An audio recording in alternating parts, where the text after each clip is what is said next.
Yeah, here's what I think. So it's been reported by Elliotte Friedman that people don't want to talk about a Quinn Hughes trade. Elliott thinks it's because of how big it would be. He calls it a hand grenade. They said that they have talked to New Jersey and Detroit. Said that he says he thinks there is a deal possible with Detroit. And I've listened to the podcast, 32 Thoughts podcast, and it was very interesting the way that he worded it. And that's the reason I'm kind of gonna say it like this. I think there's a deal that's imminent. And when I mean imminent, I mean like he was wording it correctly. Like this is what it could be. This could be a hand grenade. He wasn't gonna roll it into the podcast because I think a guy like Elliotte Friedman, who has a lot of cachet, he's not gonna just say things before he could potentially pop off one on X or Twitter or Sportsnet. So, and it was interesting because they were talking about Rick Dawiel, who's a guy who he does stuff like in Vancouver. He said Vancouver specifically likes Marco Casper from Detroit's prospect pool. Well, if we put it in conjunction with what Luke Stankoven got for what was it? The Dallas Stars traded for Mikko Rantanen, right? At the trade deadline last year. And they gave up Logan Stankoven and 2 first-round picks. Now, that's my baseline for how this trade starts. This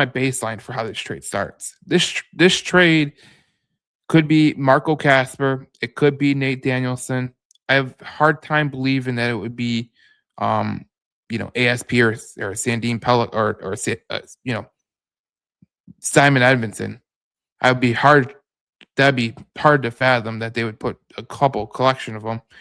But I look at this Logan Stankoven deal and the Mikko Rantanen deal, which Dallas and Carolina executed last year. I think that is the barometer right there because, Mikko Rantanen's a hell of a player. So if he went for 2 first-round picks and a premium player, I would have to say Marco Casper could be that premium player.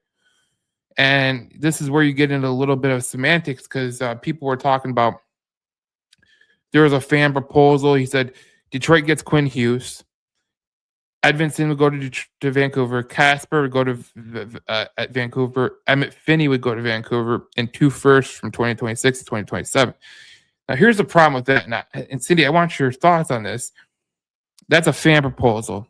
That's not real life. So when I look at this trade that potentially could happen with the Detroit Red Wings and the Vancouver Canucks, and the way Elliotte Friedman craftily worded the trade potentially going down, I think this deal is coming.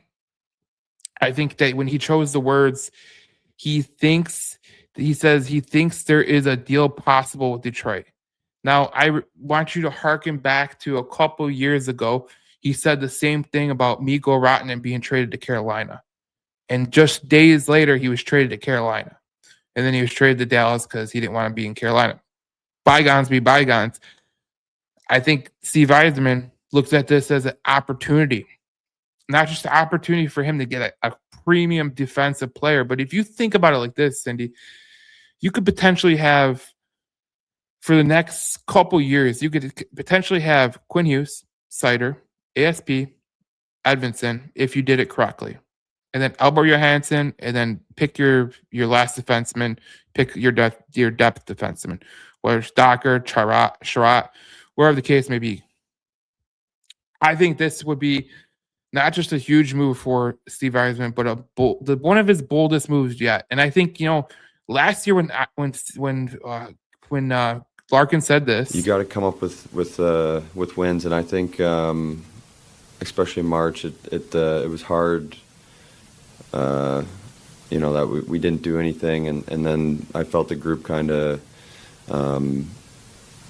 we didn't gain any momentum from the trade deadline, and guys were kind of down about it. So it'd be nice to add something and bring a little bit of a spark on the ice and maybe a morale boost as well. So he said that last year at the trade deadline.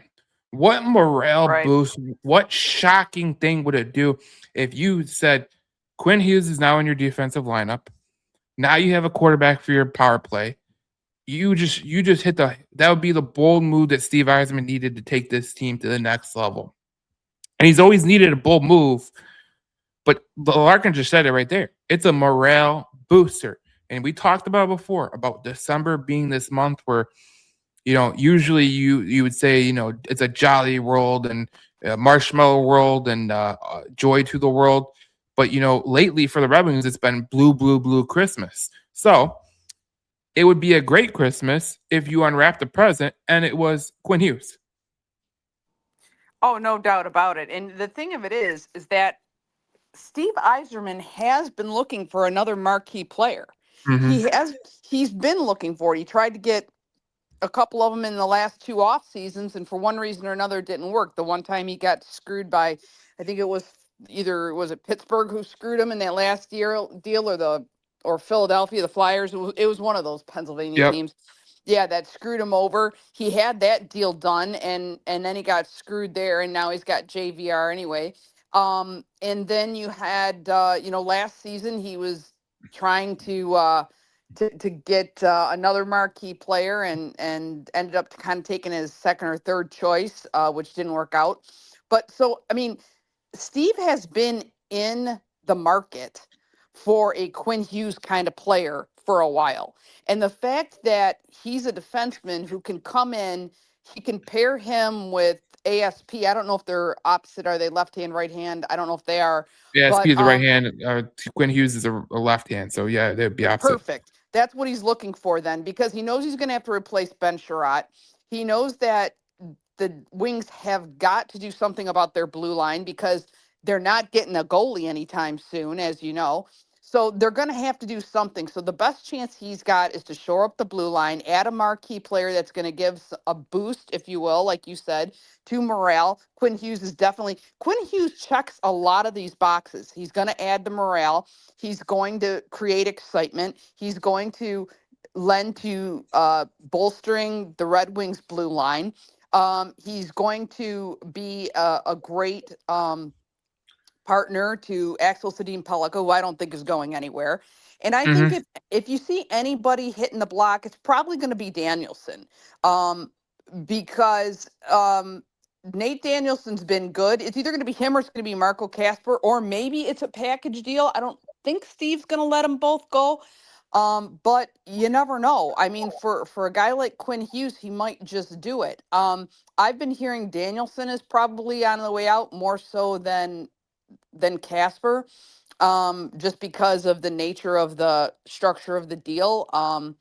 So I would expect to see that. All this other crazy stuff you're talking about that the fans are coming up with all these three-team that like I said, that's just not reality. I mean, those situations only happen when there's no other option.